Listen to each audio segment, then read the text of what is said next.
We are TFR. My faith in destiny is all I need to prevail. Truth Frequency Radio.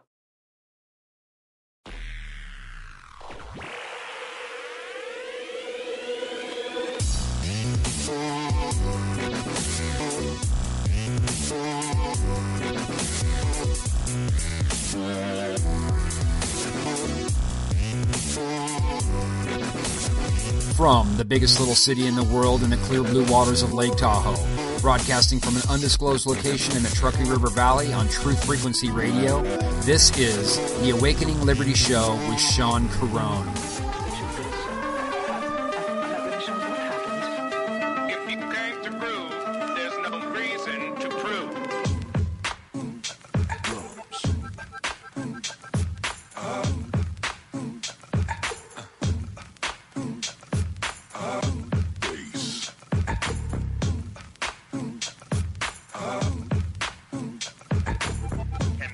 Got yourself something funky.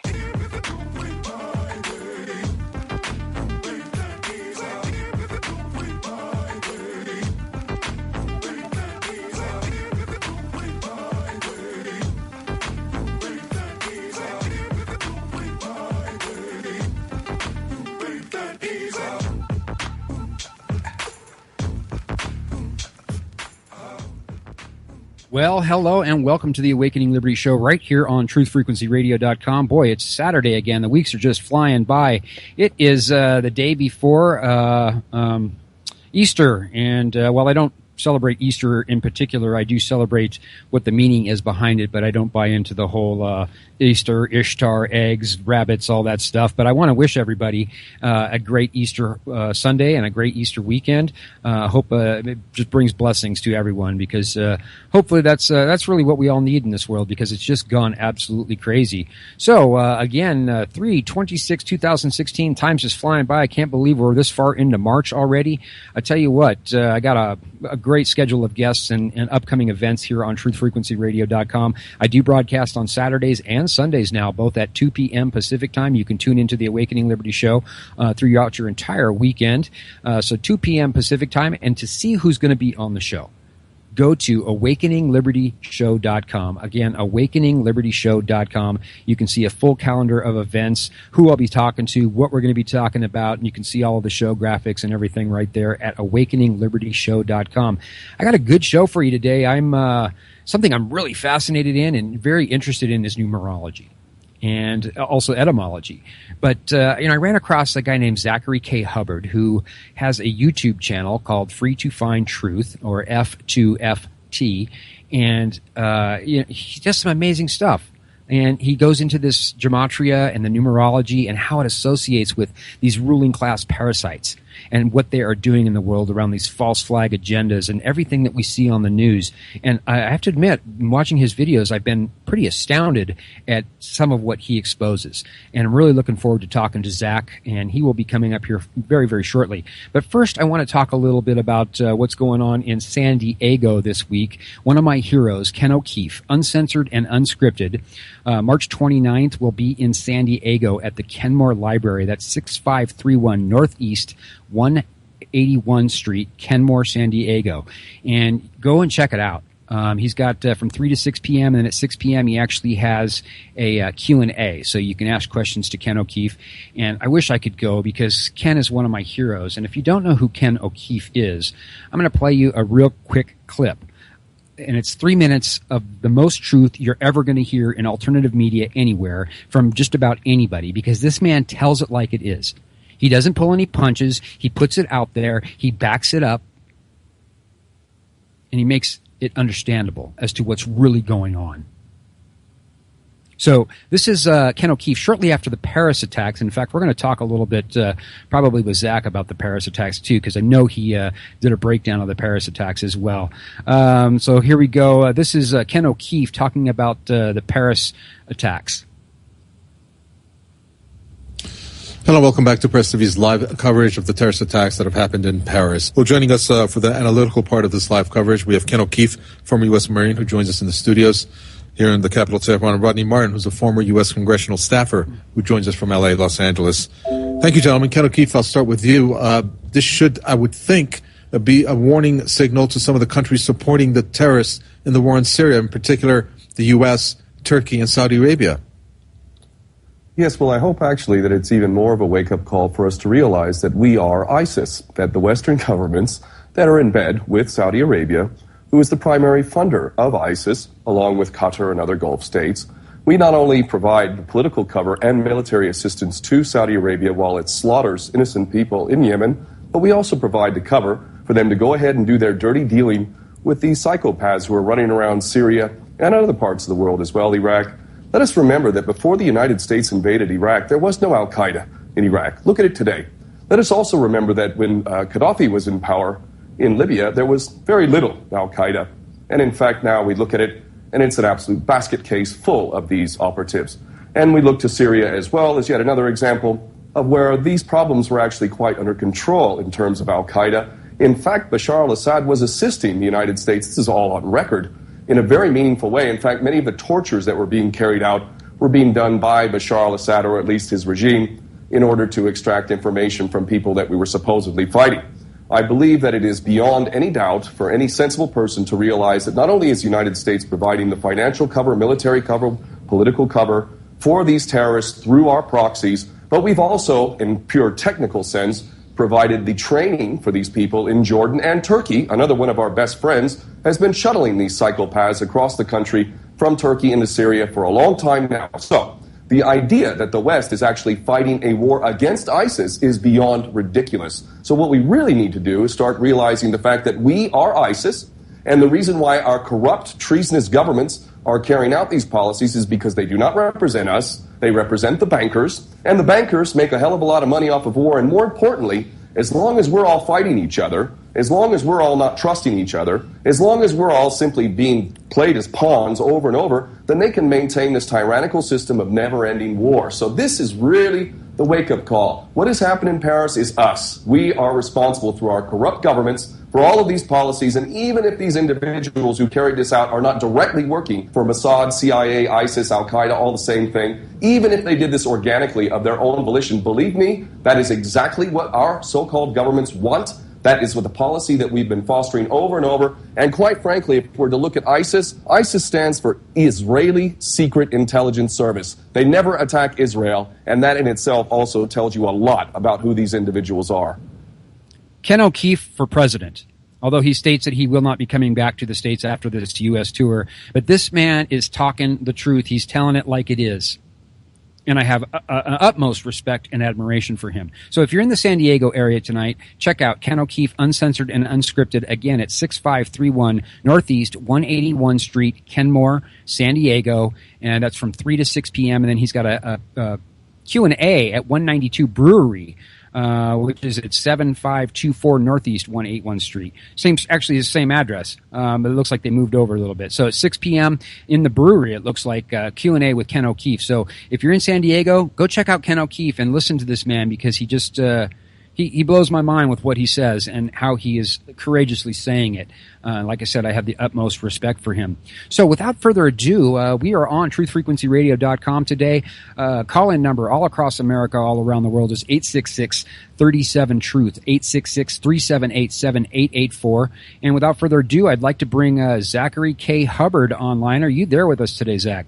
Yes, I am. Thank you for having me on. Oh man, it's great to have you here.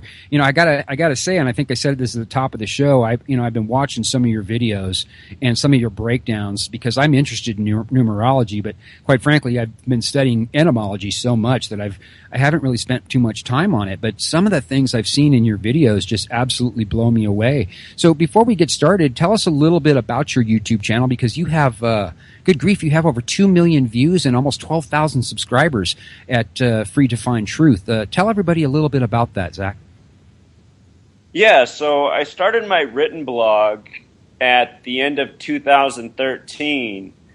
And the reason I started putting this work out and becoming more public with my voice is because I had grown to a point where I was so frustrated with what's going on in the world, with the false propaganda, the Islamic extremism, boogeyman, and watching the nation become more and more of a police state, more and more of a warmongering nation with each passing day in the post 9/11 era. I was 18 years old, and I had just barely been 18 when September 11th happened. I was in my second week of school out of state, just starting college, and I still remember the morning September 11th occurred, and I was woken up by my roommate who I just met 2 weeks earlier, whose father had just called him and told him we needed to get up and be alert. And I just remember the panic and the hysteria that day, and I remember looking at the TV screen, and what I saw with my own eyes, to me, it just didn't pass the sniff test. Something looked wrong instantly. The mainstream media was carrying these, bizarre headlines such as "Attack on America." It seemed more like I was watching a movie than the news. Mm-hmm. And the footage that day, I couldn't help but be reminded of the action film Die Hard, especially with the World Trade Centers. So anyway, just from the beginning, I had questions, and I found that most people were not accepting of my questions. They thought it was absurd to question the story we were being fed, that there was this threat out there. And as a result, I wanted to investigate and do research and find truth and bring it to people and open their eyes. Because I'm just someone who, from day one, I guess, who's always been out for truth and justice. And I really don't like being lied to, and I don't like being manipulated. And that's how I felt that day, and that's how I felt ever since. So anyhow, from 2001 up to the present, to get to the point, I found that talking to people about these matters with reason, with logic, it's very difficult. There's people out there who are open, who are seeking truth, but the vast majority, if you try to introduce this information to them, they're dismissive. And worse than that, they're often full of insults and venom for the person who's trying to bring this attention to them. And, as someone such as yourself, all the people who are listening, who are out for truth, we've been in those scenarios where people are talking about these events and making arguments based on these events, and we want to interject and share with them what we know, and we're vilified for that. So anyhow, having that perspective, being someone who's spoken out since 2001, I've been searching for something that is a greater truth, that is essentially empirical evidence for the lies, the propaganda, and the wrongdoing. And it took me from 2001 up until nearly the very end of 2013 to unlock this numerology Gematria code. And once I found it, I spent several months decoding, putting history together, documenting an undeniable pattern. And ever since finding it, I've been sharing it on the blog and on my video channel. So as we get into this interview, I'll share more about the numerology and Gematria knowledge. But the reason it started is because I was looking for evidence that's undeniable, that shows the truth of what's going on in this world and who is responsible. And you just introduced Ken O'Keefe and what he had to say. He thinks essentially identical to how I do. The only difference between him and I is I have this numerological evidence that I can present to people. And if you go through my video, if you go through my blog, comments are left often that, this research is finally what made people say, okay, I can't tune this out any longer. It's obvious I've been lied to. I know a lot of people don't respond to logic and reason, but if you give them one more solid piece of evidence, it can go a long way. And that's what I see this numerology and Gematria work as being about. Well, it certainly connected some dots for me. And most recently here, I was reading a quote. It says, "You cannot force people to comprehend what they are not yet ready to receive, but never underestimate the purpose of planting a seed, the power of planting a seed." So, that's what my show's about, and that's what I do actually on social media. That's what I do on my website, and just trying to get people to start to critically think, because it seems to me that has become a lost art, and that really is by design. Absolutely. And for you to sniff it out right away, I was in my office the morning of 9/11, and I didn't have a TV, but I was listening on the radio. And I called my family. I said, "Turn on the TV, something's going on." And by the end of the day, I got off at 6 o'clock that day. I had already bought the whole story through the propaganda and through even just listening to talk radio. I bought the whole thing, hook, line, and sinker. I looked like a big mouth bass on a hook. And that stayed that way, Zach, for 5 years. And I've said this before, I was embarrassed, and sometimes I'm embarrassed to say it took me till 05, 06 before I realized that 9/11 wasn't what I was told it was.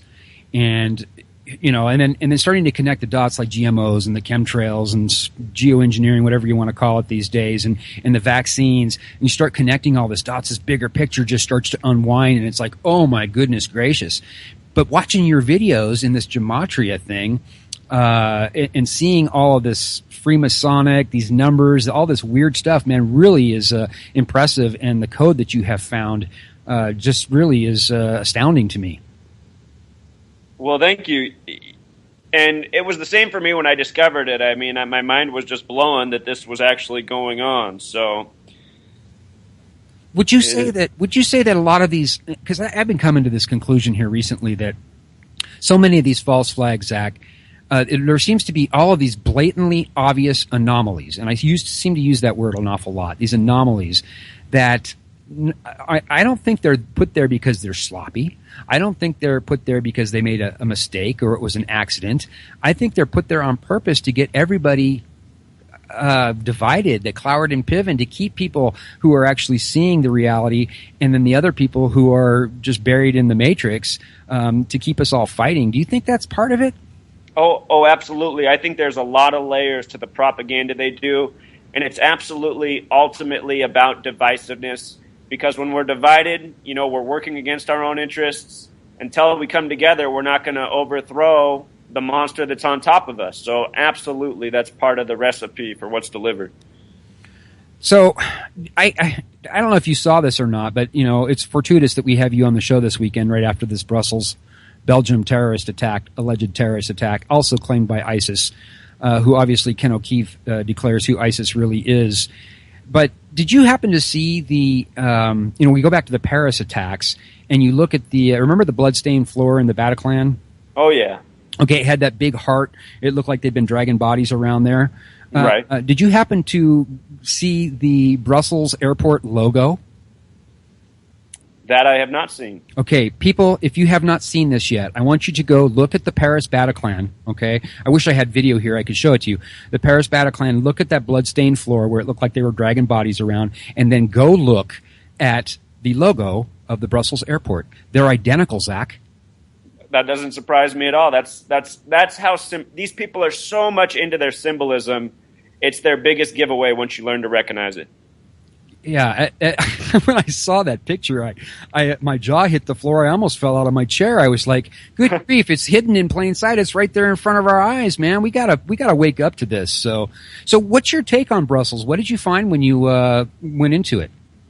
So, I mean, for any of us who are aware of any of the numbers that are put before our eyes, 322 is a pretty big one because it's been made popular by somewhat mainstream awareness of the Masonic Order Skull and Bones out of Yale, that formerly George W. Bush, the last president, was a member of, as well as John Kerry, the two men to run against each other in 2004 for the presidency. They were both famously questioned on Meet the Press by Tim Russert about their affiliations with Skull and Bones, which he referenced as 322 each time, to which both George W. Bush and John Kerry smiled about, laughed, and said yes, they were members, but they couldn't say any more. That was one of the first thoughts that came to my mind, because in 2013, when the United States was beating the war drum to go to war with Syria, supposedly after the chemical weapons attack in Damascus on the night of the blue moon, after that, John Kerry, there he was again, and Barack Obama, the current president, were, like I said, beating the war drum to attack Syria. But then the mainstream media put out something that I hadn't seen before with my own eyes, these public opinion polls showing how opposed we were as a nation to war. And I thought, wow, this isn't normal. Typically, the media just beats the war drum even more and makes it seem like everybody's kosher with it. But immediately after that happened, we started getting the stories of ISIS. It was this new Islamic extremist group, a more radical branch coming off of Al-Qaeda. And these ISIS stories have picked up the pace ever since. And I saw what was going on right away. I said, okay, this is how they're going to lure us into their next planned war, whether that be war with another region or a larger war such as World War III, which many are anticipating. And that's exactly what it's been. You know, this ISIS thing keeps getting stepped up more and more each day. I saw yesterday's CNN headlines where that ISIS has become harder to track, harder to stop. They're more spread worldwide. It's just building up this boogeyman for their continual war banking machine. And the tyrants who control this system control the media, which makes it very easy for them to put out this propaganda and have it largely go unchecked. So many in the mainstream media, or not in the mainstream media, but in the mainstream population will say, well, if all this truth's out here, how come the media's not reporting on it? Which just makes me laugh every time. I'm saying, come on, people, see it for what it is. This is their advertising machine for their lies. It's not here to help us. It's here to guide us on the path they want us on. So anyway, you asked me about the March 22nd Brussels attack. I have a tendency to be, tangential. So stop me if I ever get too far off point. But coming back to March 22nd, that stood out right away about the date 322. Plus, what I have learned from this study of numerology and gematria is the reverse number 223. And for anyone listening who does not know what gematria is, it is the practice of coding numbers into words. And if you read about this, supposedly there's over 200 different gematria systems known that people use within just the English language alone. On my video channel and my video blog, I show two of these methods that are interrelated and how they are used so often. I also discuss a few other methods, but I really only talk about 5 methods. I make this point to let people know there's even more information out there to be discovered. There's more research to be done. But anyway, the number 223 is very significant. The reflection of 322. Also, the date March 22nd in most parts of the world is written day before the month, so 22/3. That number 223, the word Masonic equals 223. Masonic is tied to Freemasonry. And Freemasonry is the secret society that is international, that includes many religions. It's for men. It is centuries old. And if you read about the establishment of this nation, the United States of America, where we're speaking from, most of the founders were Freemasons. So it's something that's been with this nation since the beginning. It's been in other parts of the world. In the recent Paris attack, it happened on Friday the 13th. The original superstition of Friday the 13th comes from Paris, France, from the year 1307, when King Philip burned the Knights Templar within that country at the stake. The Knights Templar were Freemasons of the time. So anyway, 223 equals Masonic. This attack happened March 22nd. One of the targets was the Melbeek metro station. And in Gematria, that station sums to 223. One of the first things I noticed that put a big grin on my face. For that station, out of the 2 methods I teach, I call it the small way, the big way. The way it works, just for anyone listening for the first time, is if you take the alphabetic order, A is the first letter, Z is the 26th. The big way, each letter is represented by its numerical sequence in the alphabet. So A is 1, B is 2, C is 3, D is 4, up to Z is 26. I call that the big way. The small way, it's almost the same. A through I are letters 1 through 9. At J, you get to 10. What's different in the small way is J is not worth 10. It's worth 1 plus 0 equals 1. You use numerology. 10 is 1 in numerology. J is 1. K is the 11th letter. Instead of it being worth 11, 1 plus 1 becomes 2. 2. So you go all the way up to Z. Z is the 26th letter. Instead of it being worth 26, it's 2 plus 6 equals 8. So big way, the letters are A through Z, 1 to 26. The small way, the letters A through Z represent values 1 through 9, depending on their numerology. Anyhow, Melbeek Metro Station, the big way, equals 223, which blew up on March 22nd, written 22/3. The small way, it equals 79. And in the official reporting, which you can check now, they say the bombs went off at the metro station and the airport 79 minutes apart. The word massacre equals 79. The word murder equals 79. So this number has other important syncs. 79 minutes is also a span of 1 hour, 19 minutes. That numerology sequence 119 is very important. Star of David equals 119. All-seeing eye equals 119. Some other important terms equal 119. That number will also remind people of September 11th, 11/9. They say the second bomb went off at 9/11. Yeah, that blew me away. And these numbers go back to Freemasonry and Zionism. Ken O'Keefe was speaking out about the Zionist nation of Israel at the beginning, and he's absolutely on point. But he has to realize that this agenda predates Israel. This agenda includes Israel, our nation, and a whole lot more. So anyhow, these numbers stand out on the surface. The 223 syncing up with the date, March 22nd. Also, what's amazing is if you look at... Zach, hold that thought, because we're coming up on a break. Unfortunately, we can do a lot of things here on Truth Frequency Radio, but we are bound by the break time. So hang on, hold on to that thought. What you're talking about is absolutely fascinating. Everybody, the Awakening Liberty Show is going to be back with Zachary K. Hubbard from F2FT, Free to Find Truth on YouTube. So hang tight. The Awakening Liberty Show will be right back.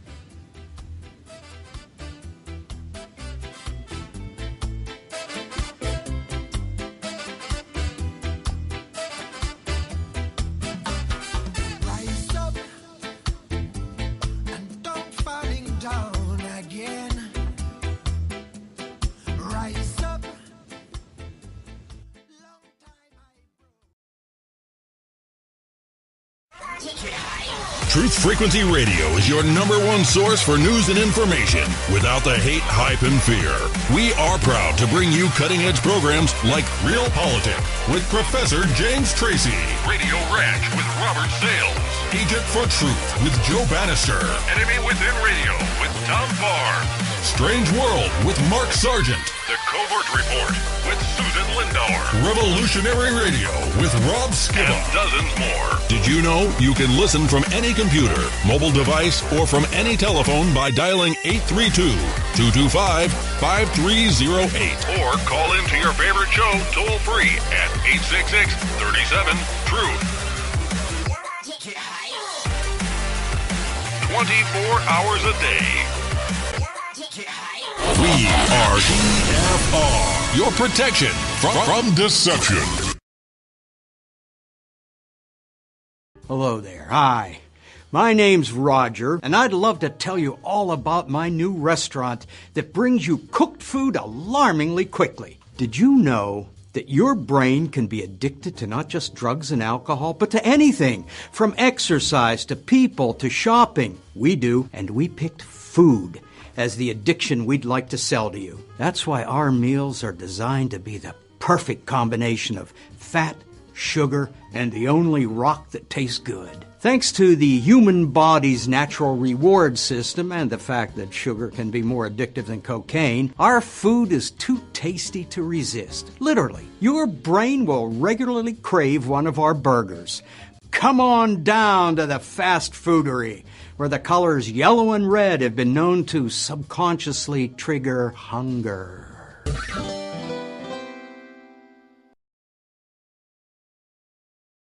We are submersed in a construct that was designed to break us and keep us broken. But it hasn't. It failed. We still go on because we were designed from an eternal template of infinite creativity and not a synthetic house of cards built on pride and false power.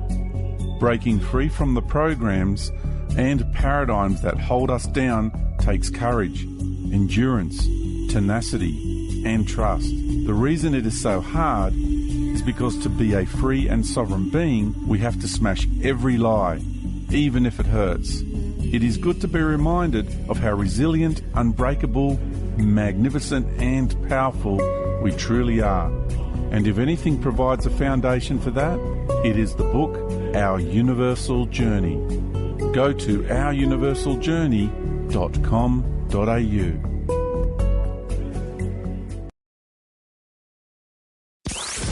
The Rundown live with Mike and Kristen, Monday through Thursday on Truth Frequency Radio.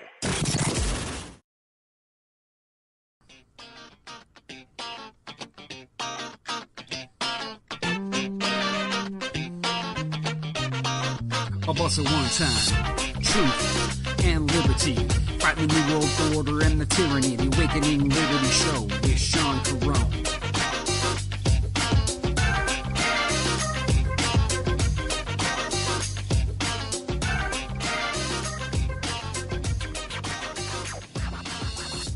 And welcome back to the Awakening Liberty Show right here on truthfrequencyradio.com, all across America, all around the world. The number to call in is 866-37-TRUTH. Again, that number is 866-378-7884. Just a quick reminder, tomorrow on the show, Sunday at 2 p.m. Pacific time, and it will be an Easter Sunday discussion with Mr. Rob Skiba and Mark Sargent. We're going to have a flat earth debate and look at this whole thing and look at the evidence. Is it real? Is it a psyop? Is it just mass deception, distraction? I don't know. We're going to take a look at that tomorrow. Should be a great show. But something that fascinates me, we're talking about numerology and Gematria with Zachary K. Hubbard, who has a great YouTube channel, Free to Find Truth. He's got over 2 million views and nearly 12,000 subscribers. And before the break, Zachary, we were talking about basically some numbers about the 79, and you were trying to explain how that actually adds up to massacre. It adds up to murder. What these people are doing, are they casting spells? What are they doing? Are they just flaunting it in our face? So I can't answer that question definitively because I'm on the outside decoding, but it's doing this research has made me think deeper about the question you just asked. And I mean, what do we call when we write out these words? We call it spelling.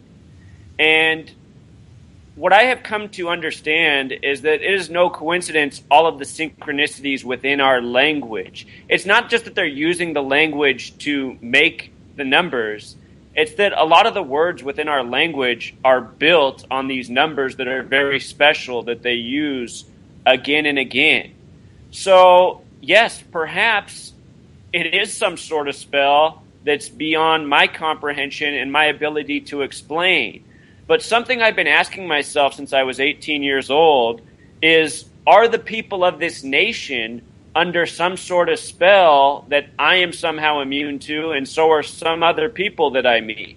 Because I cannot, for the life of me, explain why so many people get so angry, so upset, so dismissive, in such attack mode when somebody tries to explain truth to them. Because since the time I've been 18, since September 11th happened, I've tried to speak respectfully to so many people, only to be demonized, labeled, told I'm off my meds, and all the other routine insults you can receive for speaking out in this world, which I know so many people know about.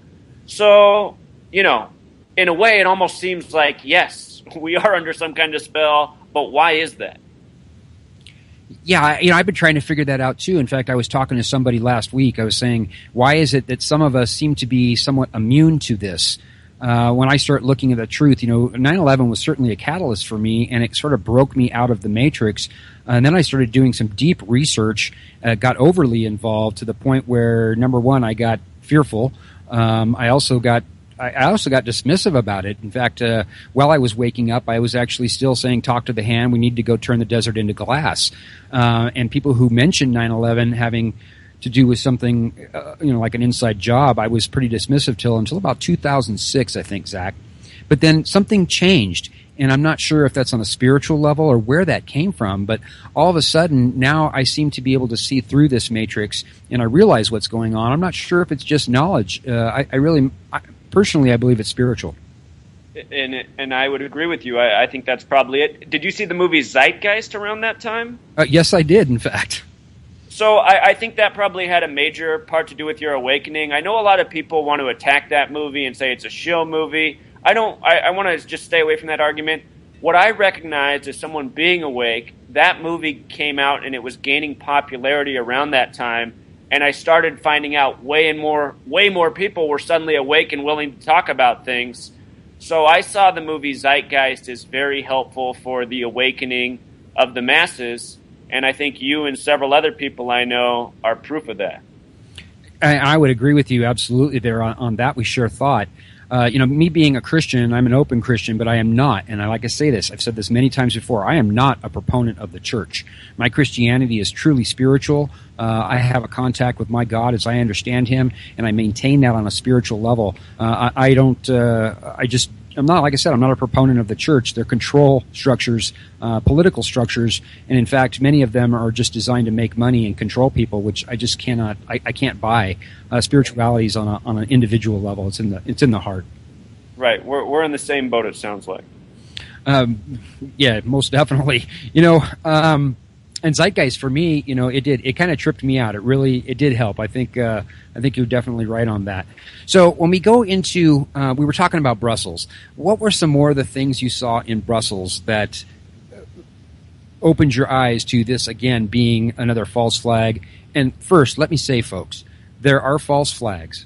There are false flags where people die. So we're not saying that people didn't die.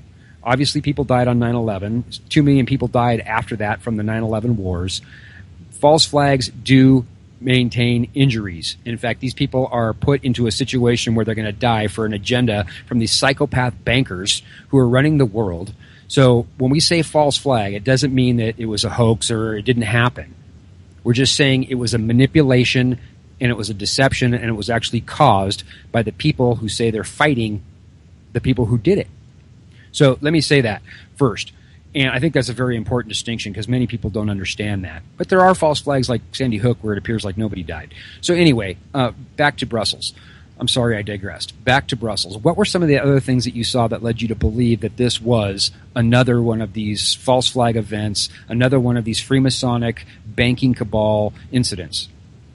Sure. So just watching the initial mainstream coverage, the first video footage I saw of it was online through the Daily Mail. They made their video 2 minutes and 23 seconds long, no coincidence, something the mainstream media actively does. They truly code the video lengths to sync up with the date, to sync up with the location. It's mind-blowing once you're aware of it. But anyway, I watched that video footage, and it just seems so familiar based on what we've seen in recent history. Smoke, no real injuries anywhere. The people who they're showing on the screen don't seem to have the right facial expressions. Their body language is off. Other people have pointed out there's a man carrying a plastic doll. I didn't catch that right away, but it just fit into the overall sync. Plus, what was comical is this is supposed to be in Belgium, and you can hear people speaking in French, but the words that are most audible, even on the Daily Mail's coverage, which of course comes out of the UK, was the word terrorist. You just kept hearing somebody say that in English over and over while watching this footage that didn't make a lot of sense. No damage anywhere, gray smoke, people that look like they're okay, maybe B actors in a movie. That stuff just, to me, and that's what I saw back when I was 18 and September 11th happened. The details on the screen weren't matching the logic of the situation. The way the buildings fell down that day, the way people were interviewed, things were not adding up. So, things just don't pass the visual test for me, but then I apply the numbers code and just more things. The two locations hit were the Maelbeek metro station, which has Gematria of 223, as we talked about. The other was the Brussels International Airport, which has Gematria of 130, which right away stood out to me from researching and exposing the Paris attack, which by the end they said had an official death count of 130, and also came exactly 130 days before this March 22nd attack. And these are the things I've learned to look for in decoding. When I was doing my work on Paris, I was saying, remember these numbers. These numbers will forecast when the next attack is. And I talked about March 22nd back then because that's an obvious date as a potential landing spot. I also talked about other dates that synced up. I talked about Lupercalia, which ended up being the story of Antonin Scalia dying. And also in recent weeks, I did a video on Obama visiting Cuba on March 21st and 22nd, how that was another event by the numbers, which synced up with Calvin Coolidge's last visit 88 years earlier. And I said, look, what I expect to happen while Obama's over there, if anything, is not something in Cuba. That would be too obvious. But I said, look for another big event to happen somewhere else in the world while he's on that trip. And you can watch all these videos on my channel. So, March 22nd, a predictable date. You see the news, it comes out. It's propaganda, the same patterns we've seen in all these other attacks. Reporting horrific details while showing no visual evidence to support any of it. This is true Boston Marathon bombing. This is true Bataclan Theater, Paris. Other than the image you've said with some bodies showing in a very suspicious floor, which looks more like a scene than anything real as well. Same thing here, plus several other stories that have been scattered in between. We keep getting these horrific stories with no real support for the stories other than headlines and media hearsay. Yeah, it seems to be the same MO over and over again. And, you mentioned the 9/11 propaganda and how you saw that. Do you remember the Harley guy? Harley. Day of? Yeah, the day of. He was actually on scene, and I was looking for the clip here because I had the clip, but I can't seem to find it in my computer here. The Harley guy, he actually worked for Fox News, and he was a freelance journalist, and he's standing there, and he had his Harley hat on, which is why they call him the Harley guy. Right. He's standing there doing a live on-the-spot interview saying, I watched the whole thing from beginning to end. I watched the first tower fall, then the second tower fall, obviously due to structural failure because the fires were just too intense. This is a journalist. And he's saying this live on national television right there at the moment. It was like the propaganda started right there, Zach. Well, and it just left everybody. Obviously that was the story that they all tried to pull. So, you know what? There's multiple interviews like that from day of where they find a guy on the street and he just speaks about it so confidently as if he knows exactly how this in the middle of hysteria. And I don't know if that's the Harley guy or not. I don't remember the Harley, but I'm glad you bring up Harley because I guarantee you that they had that guy in Harley for one very specific reason, and that's the Gematria of Harley. Harley equals 33. The only two motorcycle companies to survive the fall in the economy in the year 1933, only two American motorcycle companies survived, and there were about 100 at the time. The two that survived were Harley and Indian, and both of those names in Gematria sum to 33. They're the only two that survived in the year 33. 33 is a very important number to these Masons, these Zionists who rule by the show. A lot of people don't realize that the Zionist state of Israel was approved by a 33-member vote on the 333rd day of the year. Mind-blowing. Yeah, and there's I could go on and on. There's a million more things to it. But 33 was a big number on 9/11 too. The World Trade Center construction project began in 1968. The buildings fell down 33 years later in 2001. And what's really interesting is construction began on those buildings in 68. The same year 911 was made the national emergency dialing code by AT&T. The same year World Trade Center construction began. The same year George W. Bush graduated from Yale and Skull and Bones. 33 years later, he would become the president. The alumni of Yale Skull and Bones are referred to as Bonesmen, which has a gematria of 33, fitting for him to become president 33 years later in the year of 2001, where we know all what happened. What else is interesting is those buildings, the World Trade Centers, they officially opened on April 4th, 4/4/1973. So meaning they were open for 28 years and some months before they fell down. What's special about 28 and 33 is they're the only two numbers when you write them out as words, they sum to 156. And the reason that's important is because 911, 911, that's the 156th prime number. The firm that built the World Trade Centers, in Gematria, their name sums to 111 and also 156. The firm that built the World Trade Centers equals 156. Again, 911, the 156th prime number. And with regards to 111, New York in Gematria equals 111. And September 11th is the day that leaves 111 days left in the year. Last year, at this time, just before baseball began, I put out a video saying why the New York Mets would be in the World Series. And this year I'm saying the same thing about the Houston Astros. Houston is the only city that equals 112, like New York equals 111. Last year was the 111th World Series. This year is the 112th. And with regards to 112, part of the reason I'm bringing this up is because that is the alternate dialing code for 911. If you type 112 in your phone right now, in almost every state in the United States, you will be connected to 911.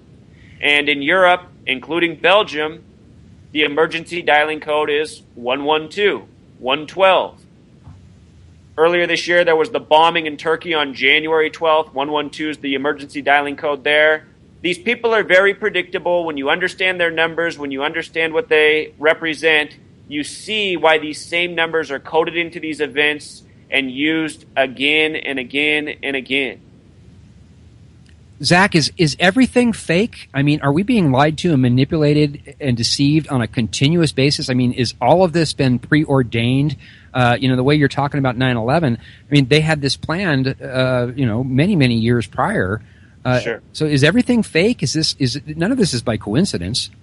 Well, when you say is everything fake, I don't think everything's fake. You and I aren't fake. The lives we live, the relationships we have, that's not fake.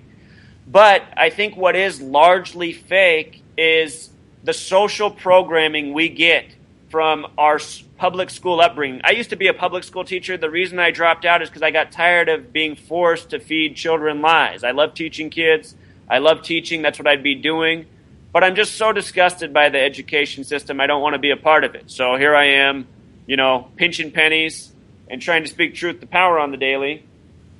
But anyway, no, I don't think everything's fake, but I think so much in the cultural narrative is complete lies meant to steer us in the way we're steered as a society, from thinking America's the greatest place, everywhere else isn't as good, God bless America, I'm so glad I was born here and not somewhere else, America can do no wrong. All of these values that people in the mainstream hold, this has been programmed into them from school, from media, from government, from their teachers. So I think in that regard, yeah, that's a lot of what we're programming and telling our youth and what we're being taught. I think it's fake for the most part, or highly manipulated. But, we know what's real. I don't think much that's real comes from the TV or the radio or the newspaper. But what happens in our daily lives, that's real. Well, yeah, on that we would agree. Dennis Healy, he was a UK Secretary of State for Defense from 1964 to 1970. In the UK, he coined a term. He said, "World events do not occur by accident. They are made to happen, whether it is to do with national items, issues, or commerce, and most of them are staged and managed by those who hold the purse strings." And, reading that quote always makes me think, when I ask that question, is everything fake? Certainly our lives aren't fake, but it seems like major world events, things like the Boston bombing and the Paris attacks and now Brussels, 9/11, those all seem to have been staged events to further an agenda. Do you have any ideas what that agenda is? This is how I see the agenda. The agenda seems clear to me. It's about power, it's about control, it's about wealth, and maintaining being at top. And I think that the powers that be, they look at us, the people, as gears in a machine, computer chips. They program us from a young age to think, believe, behave a certain way, and fall in line to a system that is easily maintained. This machine has been built around us over centuries. It goes back to Rome, it goes back to before that. And here we are at this day and age where there's all this technology that can reach us instantly. When these people want to get out their message, it hits the masses quick. There's probably not many people in this nation who haven't heard about what happened on March 22nd in Brussels, and we know why that is. So, well, they certainly control the mainstream media, and obviously the mainstream media is being controlled by 5 or 6 corporations. Obviously, they're then again controlled by the bankers. So all the information that we're being given is suspect, to say the least. Right. And to go back to your question, I just think ultimately what the agenda boils down to are the things I said at the beginning. The people at top, they have an interest in being in control, being at the top of the pyramid, one of their favorite symbols. And so essentially the agenda is to keep us constantly in line the way they need us. And I think over time, the agenda, how they achieve it, has shifted. But we're at this day and age where there's so many of us. You know, this is the easiest way to keep the machine organized, oiled, greased up, you could say. And, you know, ultimately what we're raised to participate in is this economy that is a giant Ponzi scheme. And so they have to continually come up with more and more ways to keep the Ponzi machine going. And it seems that the easiest way is with wars, which are based on deceit and lies. The machine just has to, just like in Zeitgeist, like you watched, they always have to be, you know, fueling the Ponzi scheme, churning out more and more debt dollars. So they have to constantly feed the narrative for why this needs to be done. Everybody's got to be kept a debt slave, obviously. You know, it appears to me, as I start to connect more and more dots, that not only the American population, but the world population is being dumbed down to a degree where they cannot see this, they cannot accept it, and in fact, when they're faced with the truth, they have this self-defense mechanism that kicks in hardcore and basically says, no. Our elected officials, our governments, they would never do that to us. And you said you were a school teacher. Yes. And, you know, all you got to do is spend a little bit of time looking at history, and we would know that governments have been doing this to people for centuries, if not thousands of years. Mm-hmm. And people just can't seem to get past that. They seem to think that the government has our best interests at heart, and it just blows my mind, Zach. And what you're doing with this numerology thing, boy, I hope more people actually pay attention because it's all right out there in front of them. Right. Right. You know, what are your, you know, give me some solutions. How do we get past that? How do we wake people up? Obviously, you're doing what you can. I'm doing what I can to try and get people to scratch their head because critically thinking is just gone. Plus, they don't teach. I mean, the schools have been hijacked, like you said. The propaganda that's taught there. I mean, they're not even being taught the proper history. Absolutely. I'm glad you're bringing up the word critical thinking. When I taught fifth grade. I really like that age. You know, you're coming into adulthood in a way, but your mind's still open. You still have like the innocence of a kid. You still listen to your teacher for the most part. I taught my kids how important critical thinking was and how it was a lost art. And I taught them the importance of questioning and why it was important to be respectful, but at the same time, it's always okay to question.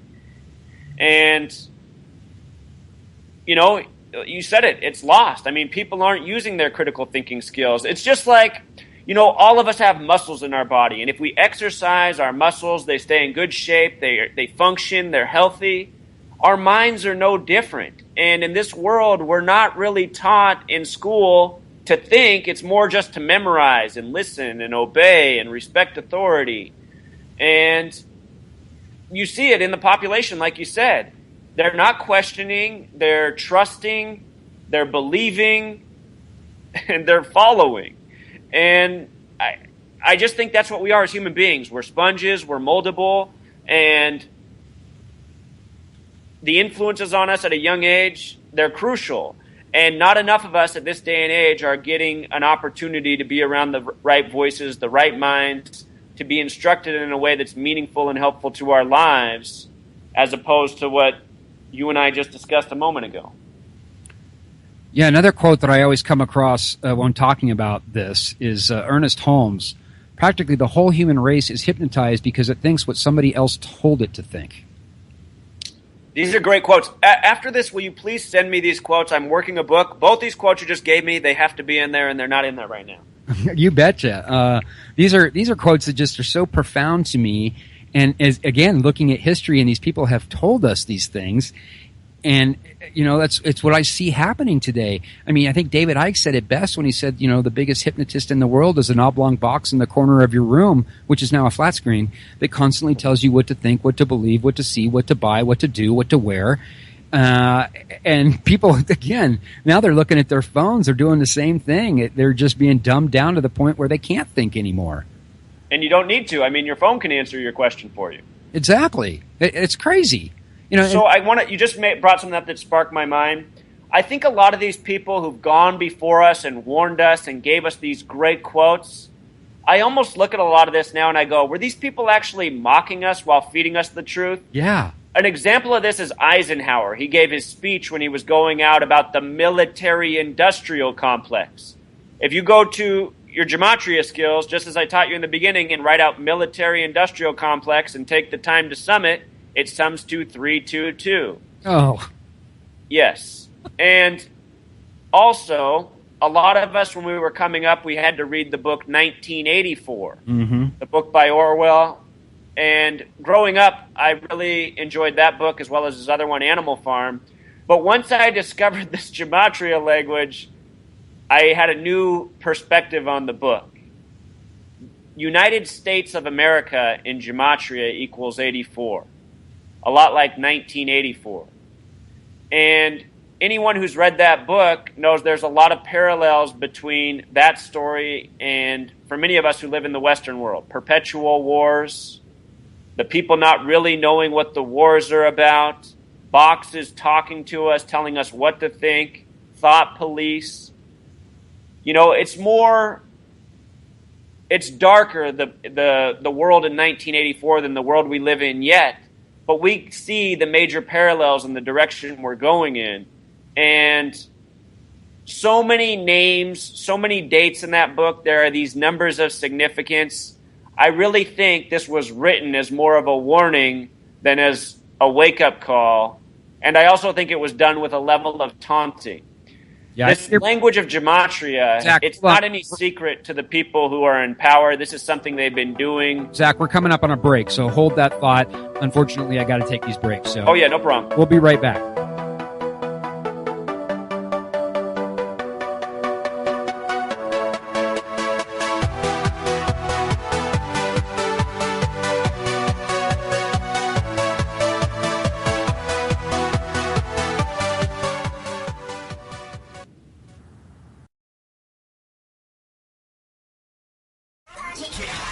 Truth Frequency Radio is your number one source for news and information without the hate, hype, and fear.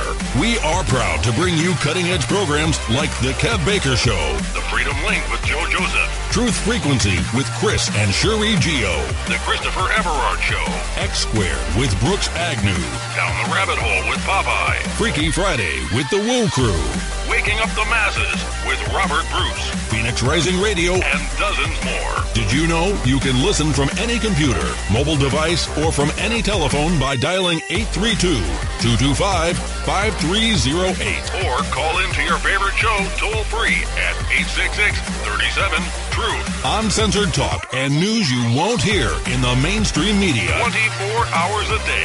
Truth Frequency Radio. We are TFR. Your protection from deception. Dowsing is the ancient science of finding water and metal underground. Albert Einstein said that dowsing was tapping into earth energies which modern science as yet does not understand. Diamonds, silver, gold, and platinum objects have all been found using dowsing. And now, for the first time on film, we visit the pyramids, Stonehenge, and ancient sites, dowsing for buried treasure and tapping into this mysterious earth energy. The Enigma Channel. Intelligent television for planet Earth. EnigmaTV.com.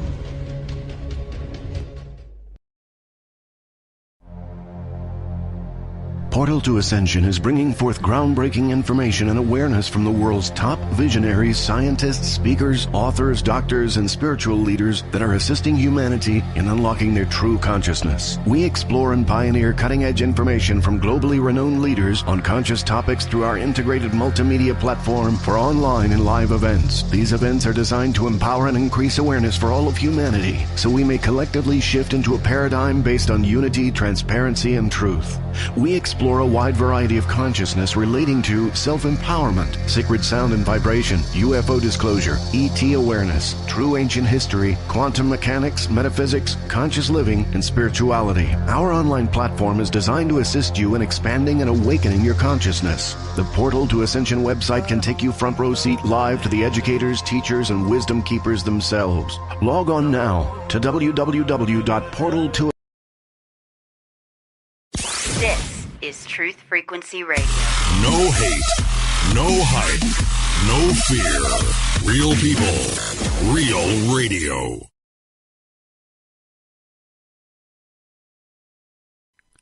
Hi, everyone. This is Sean from the Awakening Liberty Show.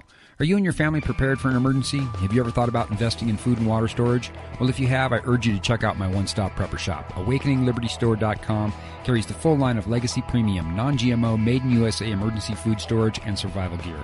Folks, I've tried them all, and Legacy Premium is the best I've found. Boasting the lowest cost per pound, the lowest cost per calorie, and the largest serving size in the industry, Legacy Premium is simply the best. Not to mention it was voted best tasting in blind taste tests, and I personally concur. Shop AwakeningLibertyStore.com and use coupon code PATRIOT for a special listener discount, or call me personally at 775-276-4046. Once again, AwakeningLibertyStore.com.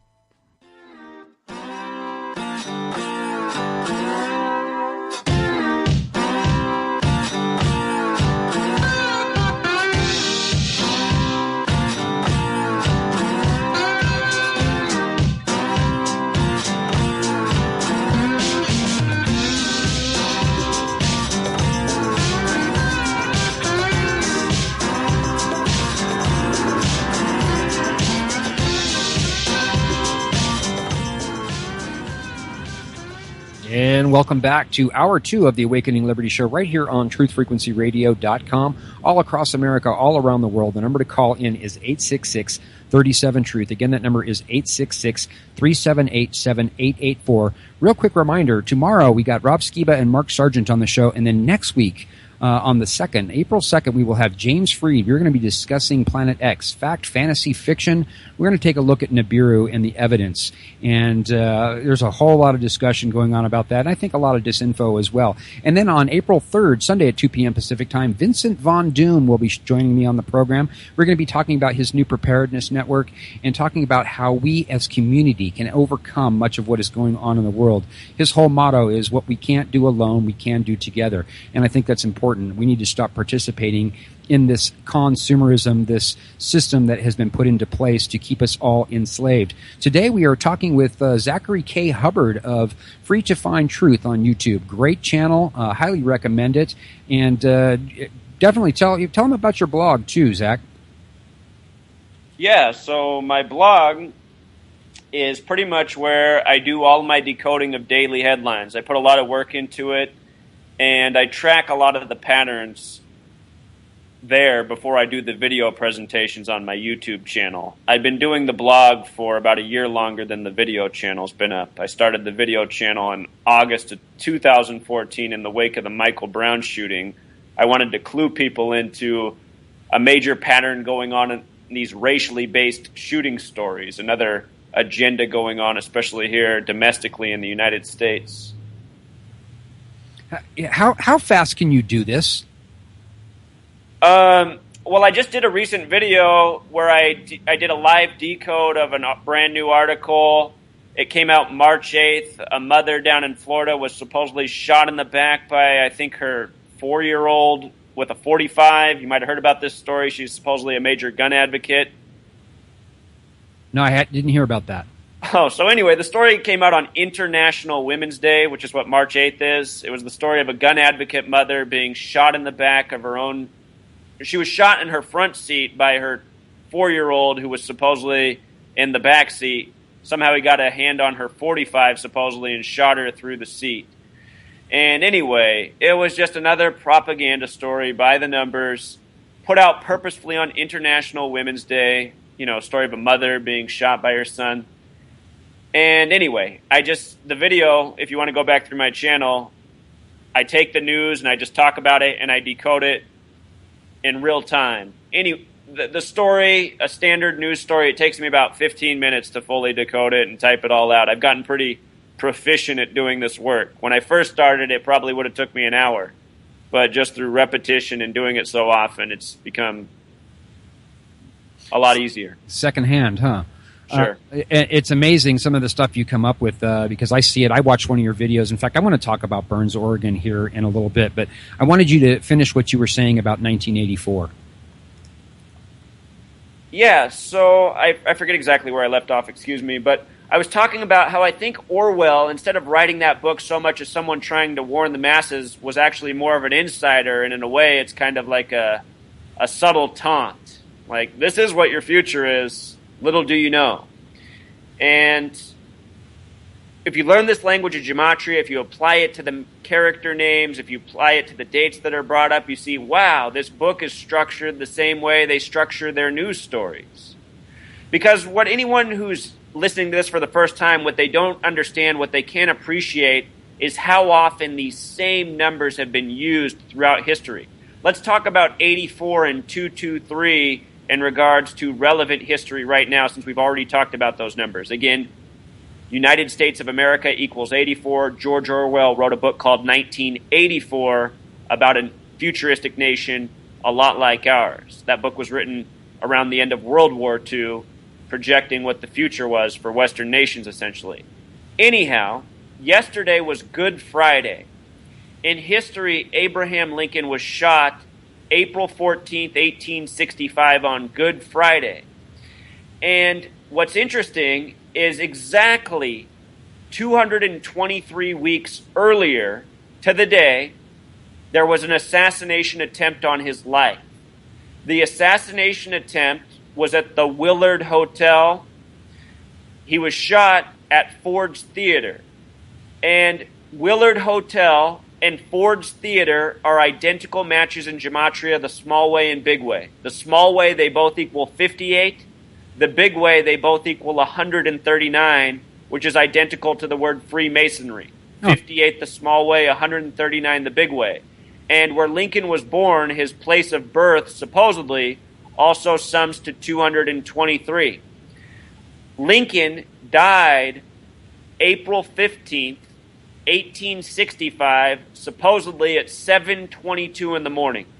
This date he died on has numerology of 84. 84. Like United States of America. He's the president who wanted to save the nation. Lincoln was born on the 43rd day of the year. In Gematria, Civil War equals 43. So does Charleston, where the Civil War began. There's a whole lot more to it.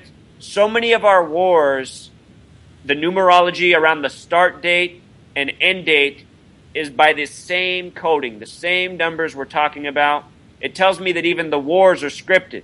That doesn't mean entirely that they're fake, but what it does mean is that the people who are having these wars be fought, they're essentially working together. They're selling out their people. And it's needless loss of life. Again, it comes back to power, control, money, wealth. Civil War was largely about the central bank, the bank that now profits off these endless debt dollars and war and fear-mongering. Anyhow, with regards to the 84, we now have the 44th president from the land of Lincoln. You know, over the years, these ties between Obama and Lincoln have been drawn. Obama in Jewish Gematria, which is another format, one that I talk about sometimes, Obama in Jewish Gematria equals 84. His birthday is August 4th. August 4th. 84. Exactly. Wow. I do not think the name Barack Hussein Obama is a real name. I think it is a stage actor name. I think it's all part of the play on what's been done in the years before him with the post 9/11 agenda, confusing the public about September 11th, Osama bin Laden, Saddam Hussein, Barack Hussein Obama. Anyhow, Obama is the 44th president. In history, presidents with the 44 connections have died. The first ever president to die in office was William Henry Harrison, the 9th president, the first Whig. Lincoln was the last Whig who created the Republican Party.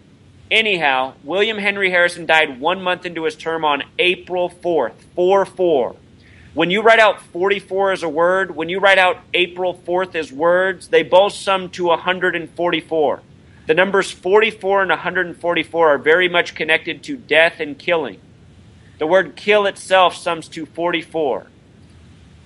Anyhow, the last president to die in office was John F. Kennedy, who was the 35th president. The word Catholic equals 35. He's the only Catholic president to date. JFK, though, was also the 44th term president. Again, 44 equals kill. He was murdered in the middle of Dealey Plaza, named after a 33rd degree Freemason, on the first day of Sagittarius. Sagittarius has Gematria of 144. It's the only astrological sign that does. His brother Bobby Kennedy would die in 68, year we talked about earlier, at 1:44 in the morning. Robert Kennedy equals 66. Sirhan equals 66. He was shot June 6th, 6/6 supposedly. Wow. Died early the next morning at 1:44. Kind of like how Lincoln was shot Good Friday, died the morning of April 15th. These are what I mean with the parallels, the scripting by the numbers. With regards to Lincoln, where we began, the nickname Honest Abe equals 44. So does the name Abraham. 44 connections. This number 44 is connected to death and assassination all throughout the world, not just the United States, from Israel to the Catholic Church to other nations. In the 70s, there was the 33-day Pope. He died on a date with 44 numerology. There's just so much of this. The evidence for killing by these numbers is overwhelming. These same Masons and Zionists, they control the recording industry. In the year 83, the band The Police, led by Sting, they put out a song, Murder by Numbers. If you listen to the lyrics of that song, it's very creepy in light of this information. These are the subtle taunts around us about what's really going on in the world, along with some of the quotes you spoke earlier. And this is how they're executing their plan. That song by The Police was eerily, it was very creepy, but it was very haunting. The melody, I remember first hearing that song and it drew me in. And the murders by numbers, 1, 2, 3. It's as easy to learn as your ABCs. If you haven't heard that song, folks, it's on the album Synchronicity, and check that out. Dude, you're just blowing my mind because, everything you keep bringing up, I keep looking at this the world state of affairs. It all looks to be scripted. They know exactly what they're doing, when they're going to do it, and it's all being put out there for us to see, but we cannot see again. And that's why I keep coming back to this idea of they're casting some sort of spell. Before we talk about Burns, Oregon, because I watched that video of yours and I was thoroughly astounded by what you found on that. And as I watched the numbers, I was even watching the ticker tape, but we'll talk about that in a second. I have a word for you. I want to see if I'm sure you've done it. The Federal Reserve. What does that add up to? Federal Reserve. So I know right away that the word federal is 33. This number of Freemason Zionist obsession. Let me do a reserve real quick in my head. Reserve is 38. So put it together, it's 71. That's interesting. Catholic is 71. 44 and 71 are the only two numbers when you write them out. They both sum to 144. I should mention that the word Jesuit equals 84, affiliated with the Catholic Church. That was my next question. Yes. So, a lot of people, a lot of my critics will say, Zach, you don't talk about the Jesuits enough, and that's probably a fair point. I do acknowledge they're there, but to me it's all a fraternity together. It's all by this, they all operate by these same numbers. To me, it's all under the umbrella of Freemasonry. When you think about the Catholic Church, the CC, C's the third letter, it all comes together. But anyway, it is these secret societies, the Jesuits, the Masons, the Zionists, who are working together in maintaining the power structure that is. Yeah, and your evidence is just another one of these links in the chain that I try to steer people towards so that they can actually start to look at this and critically think for themselves. Somebody in the chat room asked if you had any interest in the stock market, and people have been saying it's going to hit 20,000. Have you done any assessment numerically on the stock market and some of the things that we see happen on Wall Street? So I purposefully try to stay away from things that are money-oriented because I don't want to get sucked in and just turn all my work into taking advantage of the market.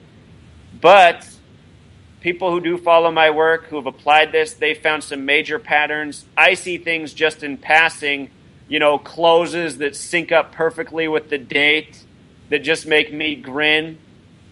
I think that the market is part of their grand manipulation, and another thing that they run by the numbers.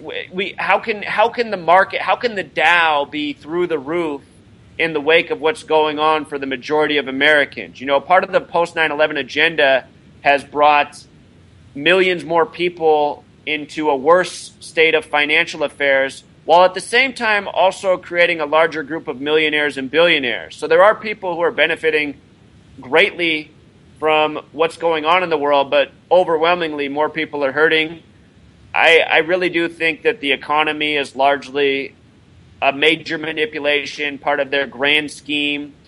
When I was younger, long before I knew about this numbers code, there was a bookstore owner in downtown Seattle where I used to live who befriended me, and he would give me a lot of books to read. I wish I could remember what the name of this book was off the top of my head, but it talks about the economic collapses over history and how the first documented ones, the tulips with the, I can't even think what nation it is. But anyway, that book shows how all of these market collapses throughout history have been orchestrated by the same gang of individuals for the sake of controlling the masses. So yes, the market, the economy, I just see it as another one of their control mechanisms, and they steer it as they do. That's why the Dow might very well go up to 20,000 in light of the common man not doing well at all. The markets are certainly manipulated. In fact, I have a guy that comes on my show the first Sunday of every month, and we talk in depth about that and how the markets are being manipulated. Getting into Burns, Oregon. Now, my opinion is still out on Burns, Oregon, but we were talking earlier about what we saw in Brussels, and we see at many of these other false flag events, these crisis actors and the crisis girl with the phone. We see a lot of that going on, but we also see and we hear when they talk about our politicians, certainly the president and the vice president, they are called acting president, acting vice president. And I'm certainly becoming more and more aware of the fact that these people are playing a role. They are definitely actors, and that's why they call them acting. Right. Now, what I saw going on in Burns, Oregon, and when I watched your video, that's where my head was at. I'm like, what is the agenda behind this? Is this to make the Patriot movement look subversive? Is this to make them look like a bunch of wackos? And you kind of saw a lot of that going on in the media.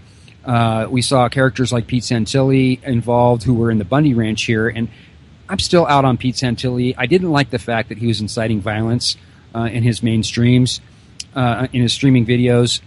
But these people all seem to have been playing a role. And then when I watched your video on Burns, Oregon, I was astounded at, again, the numerology there. Can you talk a little bit about what you thought about Burns, Oregon, and what you found in the numerology? Yeah, so from day one, I made a prediction. I said I expect this event to last either 13 days or 41 days. And it did. It lasted exactly 41 days. It started January 2nd. It ended on the 42nd day of the year, February 11th. And the reason that I said it was going to last that long is because, again, I've been doing this research. I know how these people work. Sometimes it's really easy to see what their scheme is. And I have no doubt that this was a controlled opposition. Before I get to how I predicted it was 41 days, let me tell you what the point of this type of event was, this type of propaganda. The message is that resistance is futile. That's what the powers that be want us to think. If you try to take a stand against the federal government, you're going to end up in prison with fines, possibly dead. And I said this from day one. I said they're going to control this event just the way they want, and they're going to send their message home by the end. and this is what their message is. Don't stand up against us. We cannot be beaten. But these people know that they can, and that's why they have to reinforce this type of propaganda. It's just like the movie The Wizard of Oz. When they finally confront the man, they find he's nothing besides a human being behind a curtain with a big loudspeaker and some other fancy gadgetry. And that's what this is all about. Now, here's how I made the prediction from the beginning. I saw what they were doing. A lot of people months ago were saying that I was insane for saying that the sports are scripted by the numbers, even though I predicted so many things. But now I have shown countless times how the sports, and I mean collegiate and professional, are scripted according to these same numbers, by the same power structure, and they are intertwined with the news. The night the Oregon standoff began was at the very end of the Alamo Bowl, an event named after the Alamo, which was a standoff in history, that this year Texas Christian University and Oregon were participating in. Oregon lost in a miraculous comeback by TCU with a final score of 47-41. And 41 is a significant number. 41 is the 13th prime number. In history, the Alamo lasted 13 days. 13 and 41 often get paired together. This nation began with 13 colonies. USA in Gematria equals 41.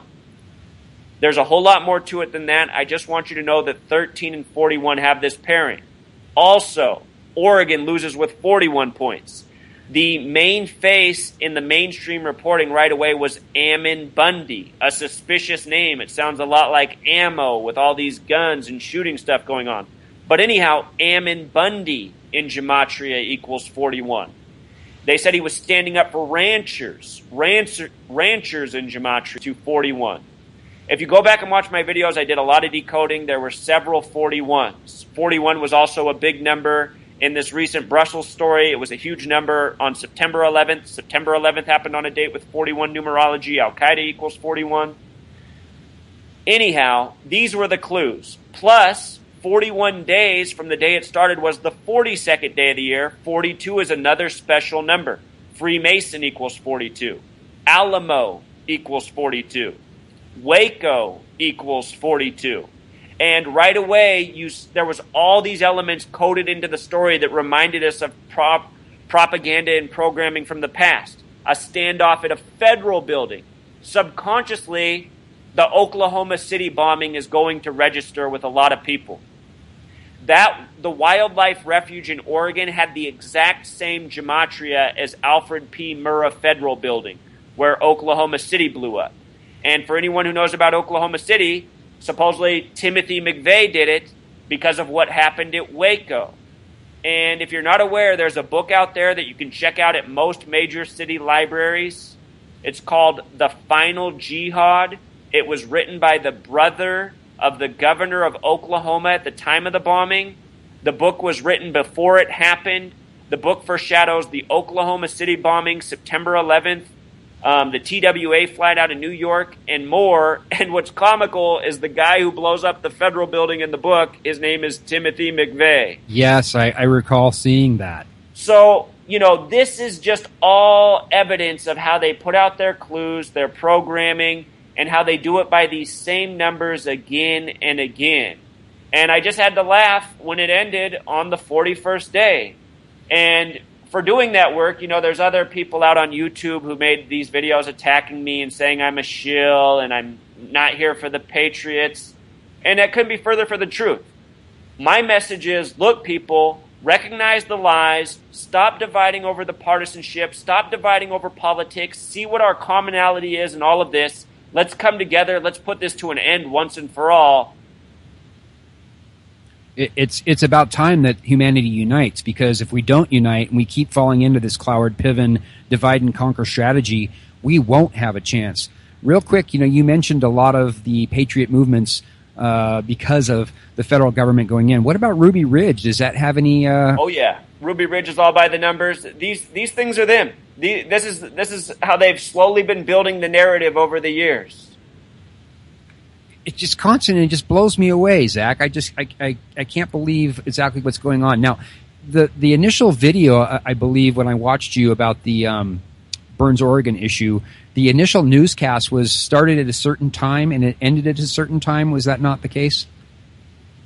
Honestly, because I decode so much, I can't even remember off the top of my head, but that's just so common. I'm sure it was. They do that all the time. Yeah, I think it started at 3:22, and I think it was a 223-minute video, or 2 minutes and 23 seconds on the video. Again, that 3:32 or that. Oh yeah, because in history, the Alamo began on February 23rd. All night for ESPN, they had up the same image capturing the Alamo Bowl. They had number 22 and number 3 up there, creating that sequence. So yeah, that number was very also present in the presentation. It's always there once you're aware of it, 223. Yeah, and then I was watching the ticker. In fact, the stock market ticker, as I was watching that and listening to what you were saying, I was seeing 223. I was actually seeing numbers change on the ticker in real time to 84, 71, 33.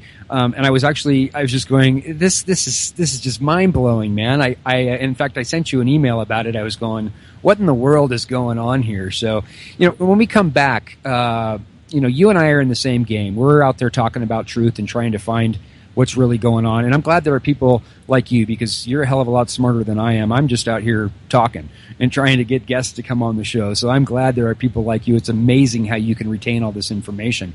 But when we come back from the break, I want to touch on the fact that there are people like you and me who are being attacked out there, being called shills. And even though we're trying to just give information, and a lot of the information I give out there, it's like, I might be wrong. But you know what? I've gotten to the point, Zach, where I question everything. I cannot stop questioning what I see, because I see agendas behind everything, especially in the vaccine industry and what's going on with these legislations. Something is going on here. And again, I think that really gets down into them trying to dumb down a whole generation. A whole generation of people. We got autism rates now 1 in 50, 1 in 39 3-year-olds now have autism. They are not going to be able to critically think, like we talked about earlier. They are not going to, as Bertrand Russell said, a revolt from this next generation is going to be as impossible as sheep actually revolting from eating mutton. So they're just completely destroying an entire generation, obviously for their control, and in some cases I think they may try to depopulate. So the Awakening Liberty Show is going to be right back with Zachary K. Hubbard. What a fascinating conversation we're having. We'll be right back.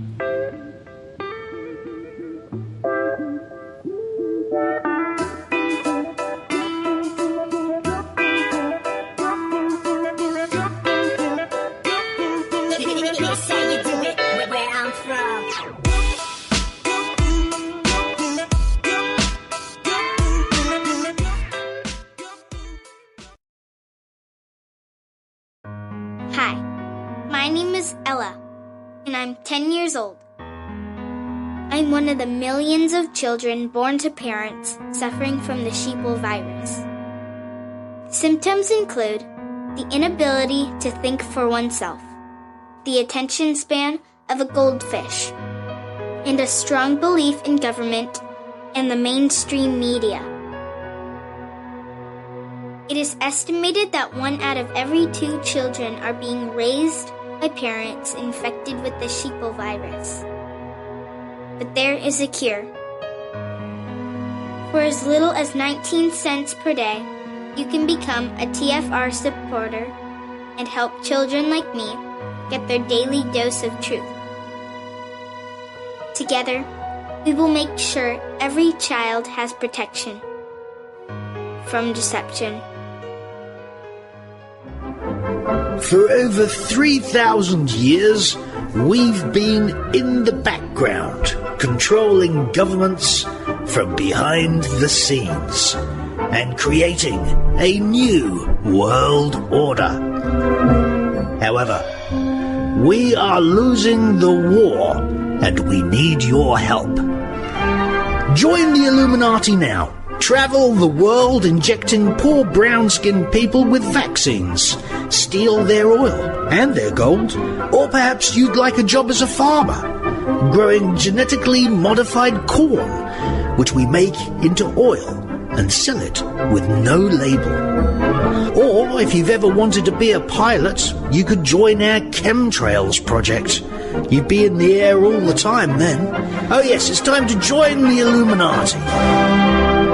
Oh, and don't forget to like us on Facebook. The Coral Bay Domain is an exclusive community for people with an environmental consciousness and self-sustaining spirit.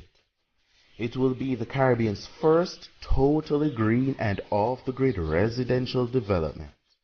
This development showcases doing more with less and energy freedom. The community is located in Coral Bay on the island of St. John in the Virgin Islands. It will consist of 16 residential units in 8 duplexes. Each unit is a geodesic dome with electricity supplied by a vertical wind generator for each unit and a shared solar array. Please visit www.domain-llc.com for more information. Radio Ranch with Robert Sales, Monday through Friday on Truth Frequency Radio.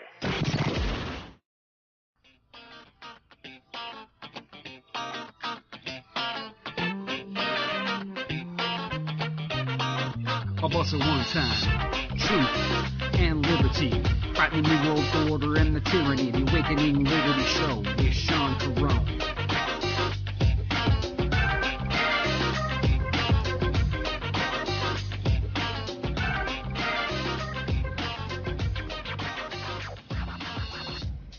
And welcome back to the Awakening Liberty Show right here on truthfrequencyradio.com, your protection from deception. And it's funny that we had that sheeple commercial in that segment because we were kind of talking about how people have lost their ability to critically think and that people seem to be just dumbed down to the point where they just don't care anymore.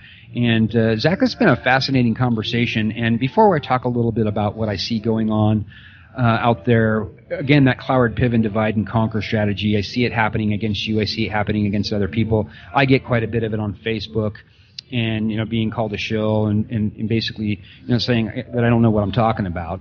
And again, like I said, I'm really happy that you are able to do what you do because most of the time, quite frankly, Zach, I'm in a chemtrail fog. They're hammering us the last 3 days here. Sometimes my brain just doesn't work, so I'm really happy and just grateful that you can do what you do because I think it's super important. But before we get into that, again, I want to talk a little bit about solutions and what we can do to overcome this tyranny and to overcome this manipulation and this deception. What is it in your mind that we can do as a community, as even a local county, a state, the federal government? I mean, can we do anything to stop some of this, to find some solutions to get away from this tyranny? Yeah, I think there is. That's why I speak out. I think the first thing that has to happen is a greater growing of awareness, knowledge, understanding, which is why I'm speaking out. I think this is what needs to be done because I see that not enough people are awake, and for changes to be made, there has to be more people who are awake. But beyond that, I think something all of us can do right at this moment who are awake is we can take away our participation as much as possible from the system. And, this is a difficult thing to do because in a lot of ways we're enslaved. We have to participate in the system to survive, to feed ourselves, to be sheltered, unless we want to be in prison, which is not desirable for anyone. No one wants to live in a box. But whatever's within our capacity to withdraw from this system, I think that's what we need to do. And that means things such as, if you can, work less, make less money, because ultimately the more money you make, the more taxes you have to pay, and these tyrants, that's what they live for. In a lot of ways, the tax revenue we generate.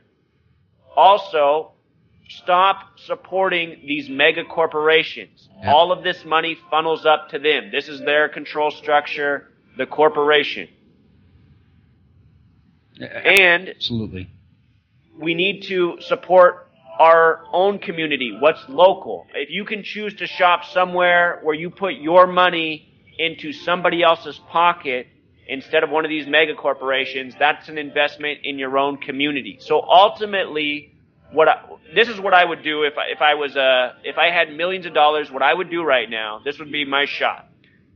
I would go to Detroit in this nation because real estate is cheap there. And I would try to buy up as many of these abandoned homes, abandoned properties as possible. And I would say what I am doing is I am trying to create a community, and I'm inviting people who want to participate. What we're going to do here is we're going to create a local economy, local agriculture, local jobs, and we're going to keep as much of this wealth as possible within this community. And it's going to be about living here in a sane place with people who you can relate with, but also intending to grow this model in other places. And we're going to become more self-reliant, restore skills, restore jobs, restore knowledge, and keep this wealth within while also growing it and building the model. Because I just know that ultimately we have to get out from under their control, and we have to restore some sense of sovereignty.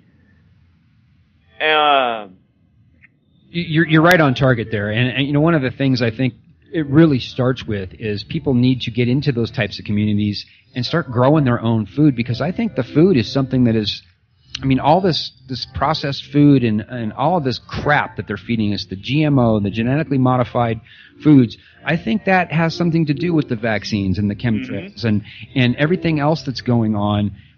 It's just part of their whole overall scheme of things. And if we can get away from just participating in this consumerism, that's why I like to call it consumerism. Right. It's an absolute con. Right. One of the first places, start growing your own food. We still have that ability, and if we can start doing that on a community level, people can actually make money by going to the farmers markets, and they're selling organic heirloom seed food. I think that's super important. So that's one way we can certainly overcome part of this tyranny. Absolutely. Absolutely.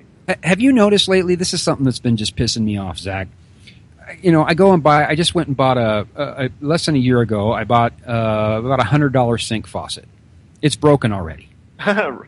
Planned obsolescence. Exactly. This is really pissing me off. I bought an amp 3 years ago, paid $400 for it for my guitar, and it's sitting here with about 50 hours on it, and it's a boat anchor. It doesn't work.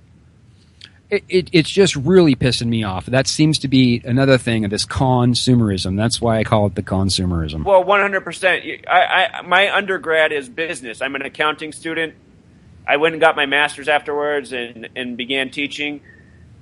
But anyway, while I was in school, you know, what they're teaching us is the point of planned obsolescence and why this is a good direction to go in for revenue and markets and what we have. And it's just so funny how they teach that to us, and so many of my peers just sit there and listen and go, oh yeah, nod their head. Yeah, this makes sense. This is how we keep the system going, by building stuff that only lasts a year, and then they have to go out and buy more. But when you think about it, it's like, wow, this is so ultimately destructive. This is wasteful. This is frustrating. This is inefficient.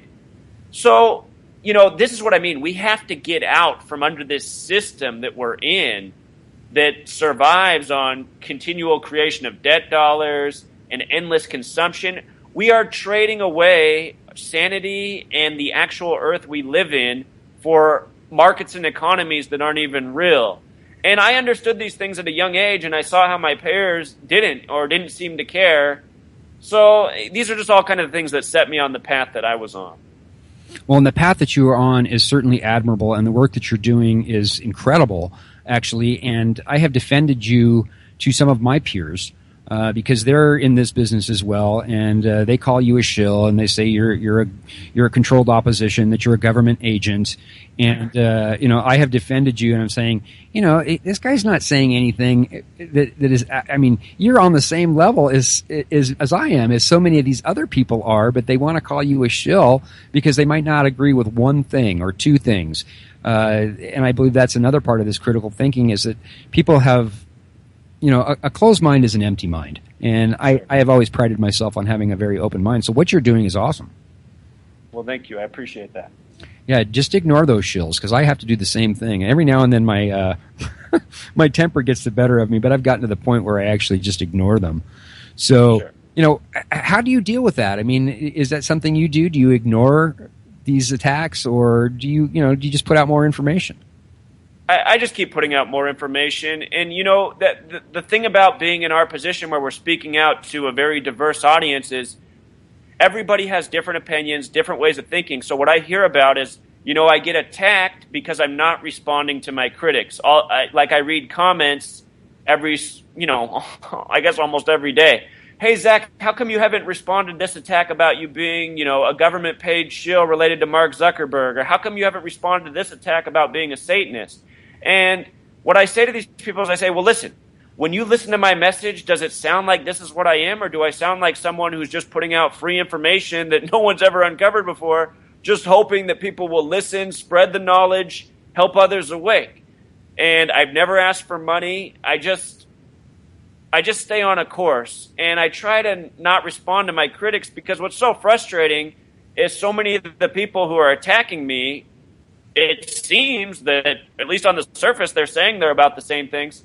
So even if they're attacking me, I don't really want to attack them and then get, people who follow me mad at them. It's like there just needs to be more of us speaking out about what's wrong and not going for each other's throats. So for the most part, I've ignored my critics. There's a few times I've made exceptions, and I've attacked people who have larger audiences, and the only reason I've done it is because numerous times I've heard these people selling a message that is part of the lie, part of the establishment, plus they're attacking me. So in these cases, I'm like, okay, well, if I'm going to expose the mainstream media, I might as well expose these more popular YouTube channels as well, because they're having the same kind of impact. So, for the most part, I think it's best to ignore. Some cases I make exceptions based on what's been said, the pattern, and how the frequency. Yeah, I think the frequency is important. When something starts to frustrate you to the nth degree, you kind of got to go somewhere. But most definitely, we got about 15 minutes left here or so, and I want to give everybody who's listening some more of your gematria and some more of your breakdowns. Some of the things that are more prevalent and really pertinent to what's going on in the world today. Some of the things that hit you super hard. I'd like you to share those with us. Sure. Well, since tomorrow's Easter, I guess I'd like to talk about the Easter Bunny and Santa Claus for just a moment. And, I don't mean to offend anyone, hurt anyone's feelings. I know that the things I speak, because they go against the grain, oftentimes I offend people without meaning to. But all I want is people to see things for what they are. When I was a kid, when I was growing up, I asked lots of questions. My mom says I came out of the womb asking questions. She said I used to drive her nuts as a kid. But anyhow, as a kid, I would even question the Easter Bunny and Santa Claus. I was raised a Lutheran, and, the story of the Easter Bunny and the story of Santa Claus, they don't fit in the Bible, but these are supposed to be these spiritual holidays, these days of remembrance. And I was just asking myself, so what's it all about? What's this Easter Bunny and Santa Claus about? And nobody really has a concrete answer, but most people will say, well, it's to get kids to be more interested in the holiday. But at the same time, when you think about that, it's like bribery. And where do we ever teach that bribery is a good thing? Right. So anyhow, this Gematria language brought an important revelation to me about the Easter Bunny and Santa Claus. Now, there's something very interesting about our English language. There's a channel out there on YouTube called Marty Leeds, and he teaches a form of gematria that's different than what I teach, but he comes back to the same point, saying that the English language is largely based on pi in mathematics, the number having to do with cycles and circle and radius. Anyhow, what's really interesting is in Revelation, and for anyone who's listening, I'm trying to bring this all together. Revelation, Mark of the Beast, Pi. So bear with me for a moment. By the time I finish, this should be clear. Anyhow, in Revelation, there's the verse, Revelation 13:18. Here is wisdom. Let him that hath understanding count the number of the beast, for it is the number of a man, and his number is 666. And we know 666 means 666. The phrase mark of the beast is often a shorthand to reference that number. Mark of the beast in Gematria sums to 144.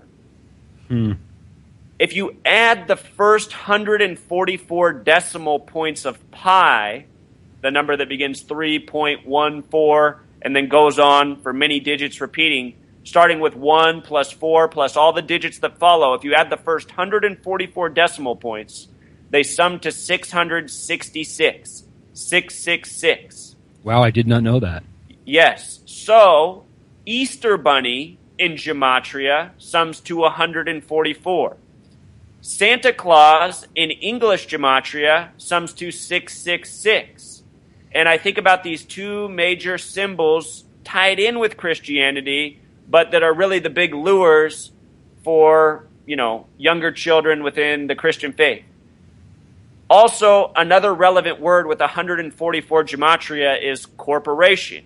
And we know what this consumerism does for the corporate structure of our society. So anyhow, again, we talked about pi, the first 144 decimal points of pi, they sum to 666.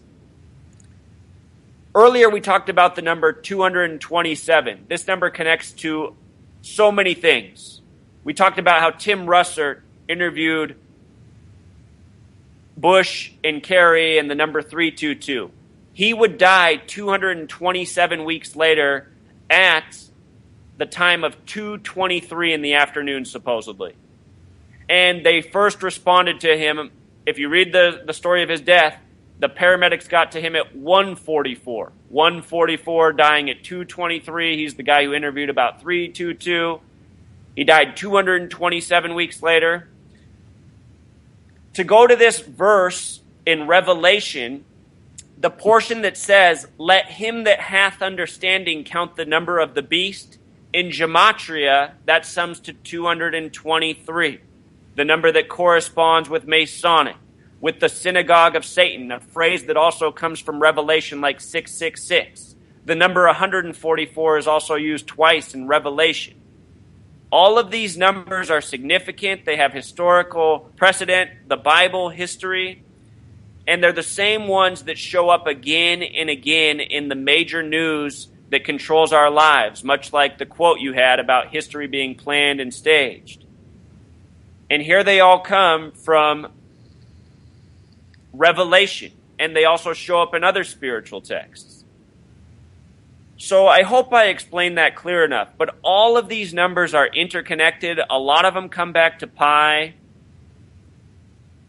And this seems to be how they have mapped it out.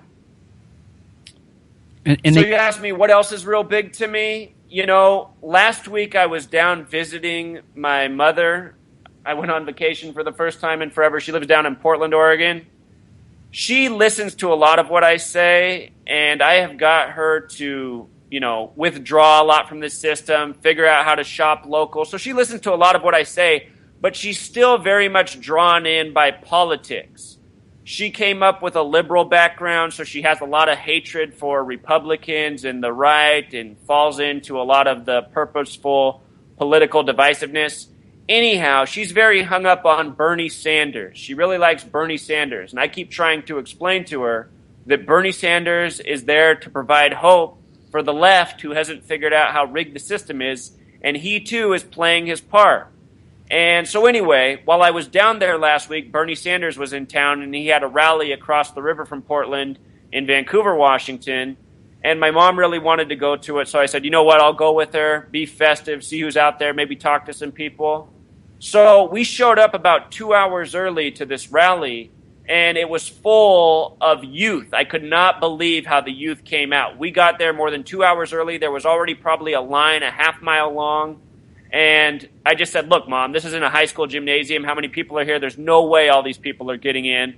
I talked to some police officers. They said, oh, yeah, the line's already too long. A lot of these people are going to get turned away.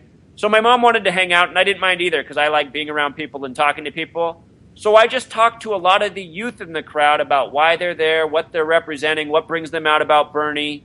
And, most of them are young. They've just learned about Bernie. They like his message in light of what else is out there. But what I explained to a lot of these people is like, look, what you're not seeing, what I want you to think about is, do our votes even really count? Look at history. Look at what's happened. And I said, as much as you like Bernie's message, how do you feel about these things? And I talked to them about things such as ISIS and terrorism and living in this police state. And a lot of the young people get it, that the media is scaring them, that it's not real, that ISIS is fake. And I said, well, look, if you get that, then ask yourself, why is Bernie Sanders, why does he keep speaking out against ISIS and validating this Islamic propaganda? And they'll say things, well, like, at least he doesn't vote for the wars. And I say, well, that's good. But still, why is he validating the lies? And do you want to support someone who validates the lies, even if you agree with them more than the other ones?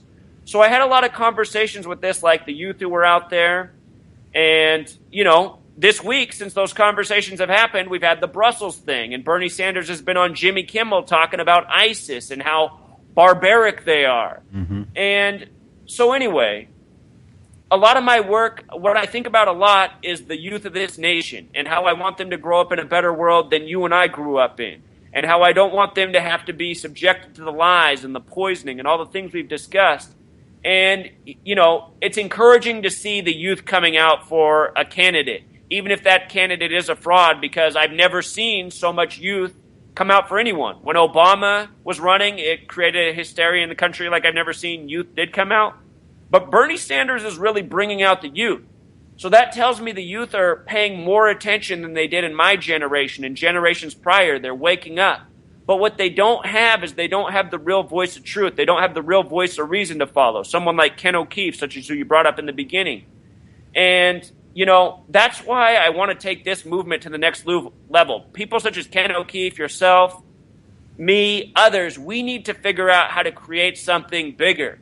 Perhaps our own media network that has more outreach. We need to find these youth. We need to organize, and we need to show up in key positions with a real list of demands. And, we need to bring the wrongdoing to an end fast. We need the propaganda in our media to stop immediately. Not another day of these lies that are based in nothing but fiction.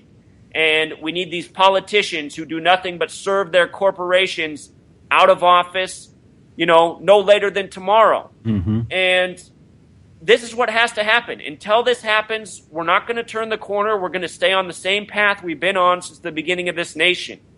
And, that's another thing people don't get. So many people look back and they say, well, we had these great founders and they gave us this great constitution, and lately these tyrants have overtaken it. And just all that needs to be eliminated. When people say that, they are also validating the lies. This nation was created by a bunch of Masons who had a plan. The only people who had rights at the beginning of this nation were wealthy white landowners. The nation began out of a genocide. People need to take off the blinders and see things for what they are. And then we need to work to create the world we want. Because the truth is, the majority of people are good people. And that's even true if you go into jail and a prison. A lot of those people are there because of circumstance. Agreed. When people are put in the right situation, have the right environment, have the right people around them, they're good. And all they want is good for others. Of course, as people, we all have, selfish wants. We live in a world that fuels those selfish wants and pushes people in the wrong direction. So the day we can turn off all these, negative voices, this propaganda, we can see the healing in humanity that we want. So, turn off. That's ultimately what my work's about. Yeah, absolutely. Unless we share absolute thought, man. I'm totally on board with you. And you talk about Bernie Sanders and talking about the youth waking up. Quite frankly, I think they're being lulled to sleep because they don't have a real awareness. One of the things I like to do is when I go out and talk to people, I just run these experiments and I ask 10 people, is the Federal Reserve part of the federal government? And 9 out of 10 of them will say, yeah, it's part of the federal government. They have been just completely lied, manipulated, and deceived to the point where they have no real understanding of what's going on and the fact that the bankers run this country, the corporations run this country.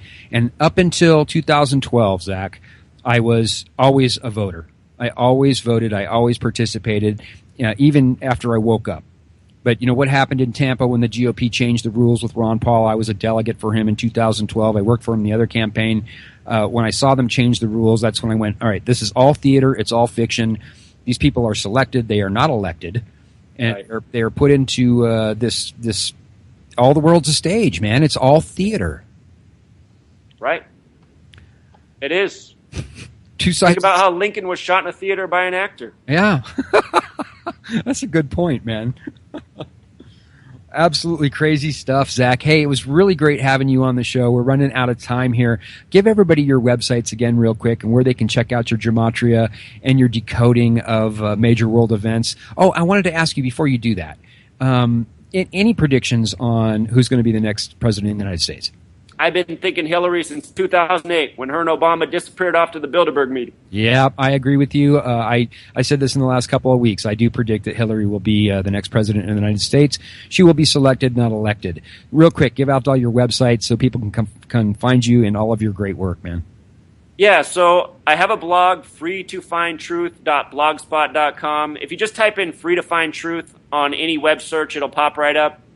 On YouTube, you can just type in my name, Zachary K. Hubbard. My channel will come right up, or Free to Find Truth. They're the same channel. One's a backup in case one gets shut down.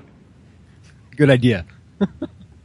That's where you can find me. I also have a website, freetofindtruth.com, which got launched a few months ago. My buddy who launched it, he's in control of the website. His computer got destroyed right after he did it, got stolen, and he hasn't updated the website since, and I'm not real happy with it. So that's not exactly the best place to go right now, but in the future, that website will have better content. Right now, he has a front page story up on there that I don't know how to change or that I wish it wasn't. So, you can maybe store that website to the side. It'll be up and running at a higher capacity in the future. Very good. Zachary, thank you so much for being on the show. I encourage everybody to go to YouTube and look for Zachary H. Hubbard. His videos are amazing. Huh? Zachary K. Hubbard. Excuse me. I'm sorry. I'm watching the clock here. That's okay. Zachary K. Hubbard. Go out there and check out his stuff because it's absolutely mind-blowing, and it will make you scratch your head, and that's what I'm trying to do. That's what he's trying to do. If you scratch your head, then you're starting to critically think. Then you're starting to ask questions. Zach, I'd love to have you back on the program sometime in the future, especially if I think you said the Astros are going to the World Series, right? I'm pretty sure they're going to be there. They're going to lose to the Cubs. Not even worth placing a bet on because the odds are so low for both teams. Again, Zach Hubbard, thank you so much for being on the Awakening Liberty Show. It was an honor and a privilege to have you here. Thanks again. You have a great day. You too. Bye-bye now. All right, take care. Folks, that was a great interview, and what he is doing is absolutely amazing to me, and it's fascinating. So definitely check that stuff out. Again, go to awakeninglibertyshow.com. You can check out a full calendar of events and guests coming up on the show. Booked out till mid-May. I got some great stuff coming. Vincent Von Doom, James Freed. We're going to have Rob Skiba, Mark Sargent. A lot of great guests will be on the show as well. So until next time, it'll be tomorrow at 2 p.m. Pacific time. We're going to take a flat earth discussion with Mark Sargent and Rob Skiba. Until then, may God bless you and keep you until then.